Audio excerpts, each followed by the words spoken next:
chain, no matter the location. From O-A-K-L-A to L-V, I'm a Raider.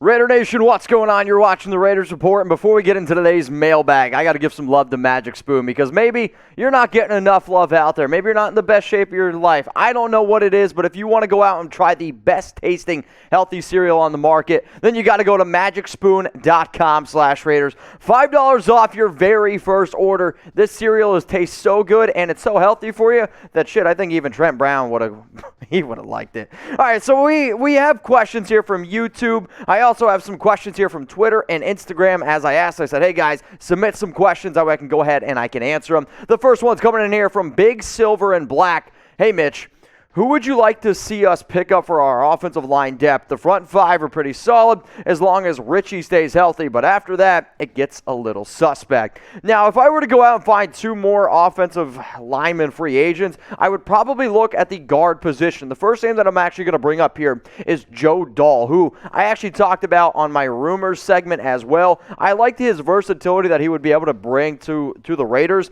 but the guy that I would want even more than Joe Dahl would actually be Nick Easton. So Dahl last year played like 256 snaps. Easton was like somewhere in like the mid 500s as well. But the reason why I'm looking at both of these players is some versatility. Now, sure, when you look at the PFF numbers overall, the overall grade of 57.4 for Dahl, but the run blocking grade I actually think is a little bit more important for the interior offensive line, which both Dahl and Easton do halfway decent, but the other reason why I like Easton over Dahl is simply because Easton played a little bit at left guard. He also played a little bit at right guard last year for the Saints, and he has some experience playing center. All I'm saying is if you're going to keep Nick Martin on your roster, I personally think I'd rather have Nick Easton, but hey, maybe I'm crazy. Speaking of Easton, I'm in Easton, Pennsylvania right now for my cousin's wedding. All right, let me know down in the comments, should the Raiders sign an offensive guard? I want you to type Y for yes, or I actually want you to type N for no. You can let me down in the comments. This is what the Raiders Report is all about. Giving you guys news and rumors, having a little bit of fun, and I want you guys to interact with me a little bit in the comment section. So if you haven't already subscribed to the Raiders Report, make sure you click that big red button and don't miss anything. I'm also going to be live on Tuesday, 6 p.m. Eastern Time, 3 p.m. Pacific, and if any Raiders news happens this entire week, I will do my best to cover it, I promise you. But again, I'm at a wedding. All right, let's go to this next one coming in. It's from Twitter. It's from Night Uchiha, and I'm going to try to do your user handle, which is Emmanuel8441238. I don't know if there's that many other people ahead of you, but I think you could get a different number. With our improved defense and all the injuries the Ravens are dealing with, what can we expect from Monday's game? I've sat here and I've said for a long time that I thought the Raiders were going to win this game because of Gus Bradley, because of Miles, and because of their experience up against Lamar Jackson. But if you actually want to be able to go to the game itself, I need you to go to Tailgate Social in Las Vegas. Tell them that the Raiders Report sent you and you have a chance to win some free tickets. Now, I'm also going to be at Tailgate Social on Saturday, September 11th. Through the 13th. If you actually want to watch my Raiders versus Ravens live watch party, I am going to be at Tailgate Social. You can call ahead. I believe you can start reserving some seats. Say that, hey, I want to watch that Mitchell Renz, that Chucky head guy. Let's go to the next one. Coming in here, this was an Instagram question from Nathaniel Rubio. What's your honest opinion of Trevon Moehrig so far?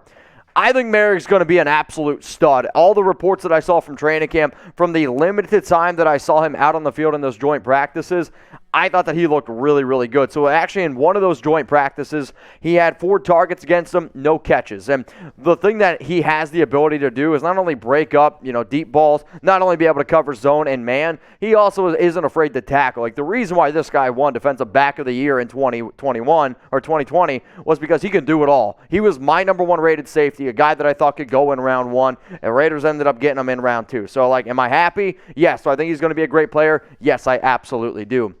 Now, I love the question, Nathaniel. If you're looking for some awesome deals going on right now, I want you guys to go check out Magic Spoon. Maybe you want to get the blueberry flavor. Maybe you want to go get ahead and get the cinnamon. Bottom line, and remember all the amazing cereal that we had as kids growing up? But now imagine a healthy version of that. I'm talking about 13 grams of protein, 4 grams of net carbs, 0 grams of sugar. It's really hard to be able to find healthy cereal out there. In fact, it's nearly impossible. But Magic Spoon, they hooked us up. We got the plug. So stop eating Fruity Pebbles. Go get the fruity flavor. I love Reese's Peanut Butter Cups, but let's face it, Reese's Pieces, like all that cereal, it's not healthy for you. And it's really bad. Like I break out, believe it or not, like, once in a while I got to wear some makeup to cover up some zits. Since I've been eating Magic Spoon and I haven't been eating all the other junk and sweets that I have usually been eating, man, my breakouts have stopped. I've lost some weight. This is a really, really awesome cereal, and it's healthy for you. The link's going to be available for y'all in the comments and in the description. It's magicspoon.com/Raiders. All right, next question coming in here from YouTube, Jerome Ashley. Do you feel second-year wide receivers Henry Ruggs and Bryan Edwards will have Pro Bowl seasons and take us to the playoffs/promised land? Well, if both of these guys go and have Pro Bowl seasons, then maybe we will go to the promised land. However, I don't know what the promised land is. I know you're talking about a Super Bowl, but as much as I'm excited for Henry Ruggs and Bryan Edwards, we do have to limit our expectations at least a little bit. My numbers that I have for Ruggs is probably going to be somewhere around 750, 800 yards, no longer with John Brown. All the reports have been very, very good, but here's the thing, y'all. The reports about Ruggs and Edwards last year were also spectacular. Until I actually see them get it done on an actual game, whether that's Monday Night Football, but especially on Sundays, right? Like, they have to perform when it matters the most. I do have high aspirations for both of these guys. Now that John Brown isn't in the picture, one of these players is going to blow up, but hopefully both can have over like 600, 650 yards. That'd be great. Now, what do y'all think here? Who's going to be the better wide receiver in 2021? If you think it's going to be Henry Ruggs, I want you to type HR. Maybe you think it's Bryan Edwards. I want you to go ahead and type BE. Which wide receiver on screen right now do you think is going to have a better 2021 year? I think that Edwards might have the higher ceiling, but I think that Ruggs is going to get more targets. Therefore, he's going to have the better year. This question's coming in here from Twitter from Steven.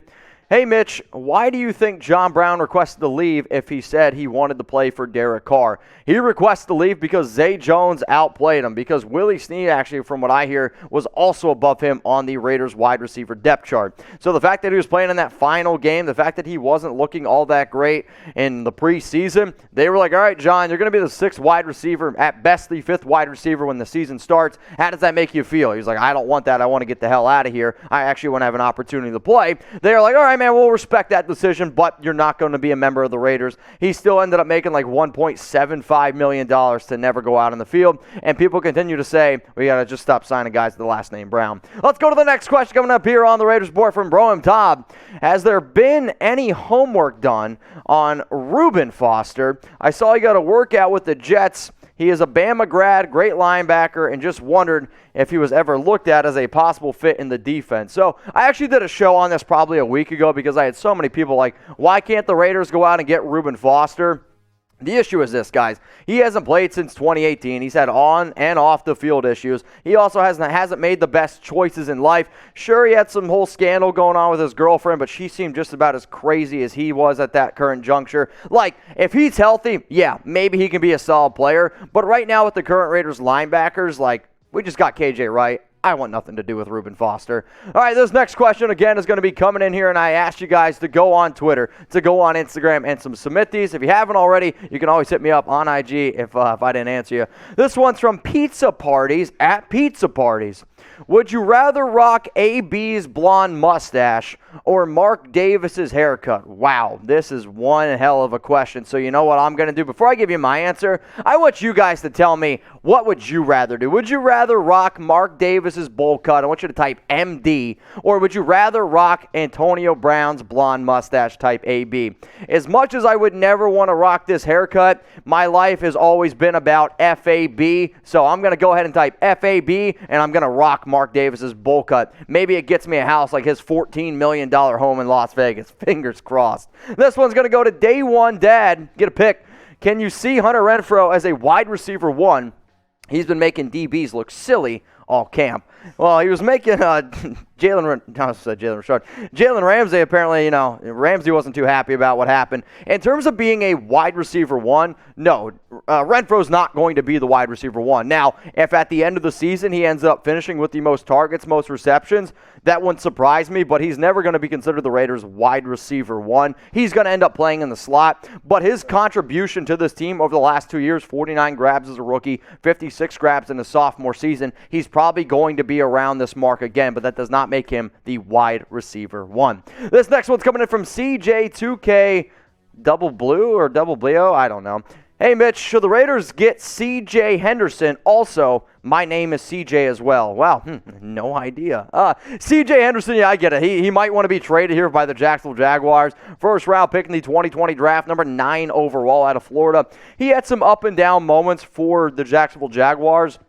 36 tackles, a forced fumble, 6 pass breakups, and a pick. I probably would have said there might have been a little bit more of a higher chance of this happening last week, but since Jacksonville traded Sidney Jones to the Seattle Seahawks, I think that this definitely helps Henderson at least have a chance to get on the field a little bit more, but he's a good player. I don't know what Jacksonville personally would ask for him. Since they drafted him so damn high, I personally wouldn't give up anything more than a second or a third round pick. Actually, I probably wouldn't give up anything more than a third round pick for him. He was a guy that I did like a lot, but he also didn't look all that great as a rookie, but that team also is, not very good. All right, y'all, so if I missed any of your questions, please don't be afraid to hit me up on Instagram or on Twitter. I'm at MitchellRens365. I know I got a lot of questions come in. We're always doing a lot of crazy stuff here on the Raiders Report, and we're always going to try to keep you guys as updated as humanly possible. I still think I might be doing some sort of live show over the weekend. Again, I am at a wedding. I am gone this entire weekend, so if you guys have anything you want to get to know, seriously, hit me up, IG, Twitter, wherever, at MitchellRens365.